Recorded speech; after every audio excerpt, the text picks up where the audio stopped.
Tunagrahita adalah suatu kondisi anak yang kecerdasannya jauh di bawah rata-rata dan ditandai oleh keterbatasan inteligensi dan tidak cakapan dalam komunikasi sosial. Anak berkebutuhan khusus ini juga sering dikenal dengan istilah terbelakangan mental karena keterbatasan kecerdasannya.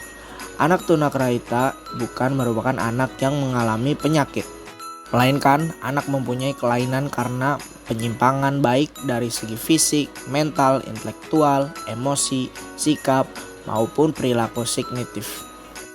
Tunagrahita merupakan kondisi perkembangan kecerdasan seorang anak yang mengalami hambatan sehingga dia tidak mencapai tahap perkembangan secara optimal.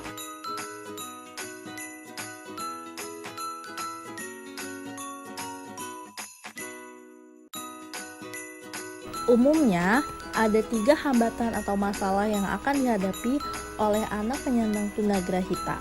Yang pertama, masalah kesulitan belajar. Masalah kesulitan belajar merupakan masalah yang nyata pada anak tunagrahita. Ini disebabkan keterbatasan mereka dalam berpikir.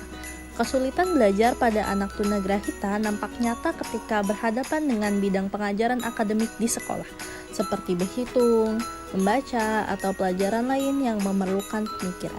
Dan untuk hambatan yang kedua adalah masalah penyesuaian diri. Penyesuaian diri ada kaitannya dengan perilaku adaptif. Perilaku adaptif digambarkan sebagai keefektifan individu dalam memenuhi standar kemandirian pribadi. Dengan kata lain, bahwa perilaku adaptif seorang anak berkaitan dengan kemampuannya dan kultur atau norma lingkungan setempat.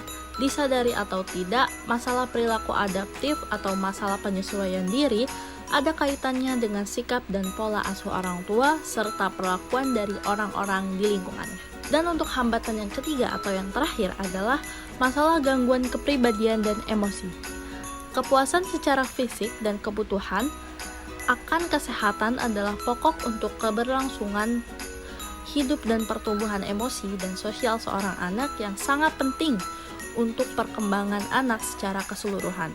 Pertumbuhan psikologi anak dibantu oleh perasaan dicintai dan diterima oleh orang-orang yang berada dalam lingkungan sekitarnya.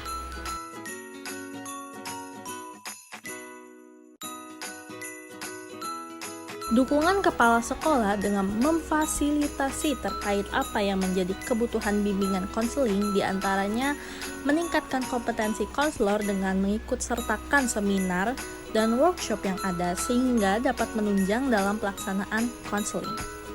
Dan yang kedua adalah dukungan orang tua pun sangat penting dalam pemberian layanan pendidikan kepada anak. Orang tua yang tidak memahami bahwa anaknya tunagrahita akan mengakibatkan sekolah dan orang tua tidak bersinergi dan kurangnya layanan pendidikan pada anak tersebut.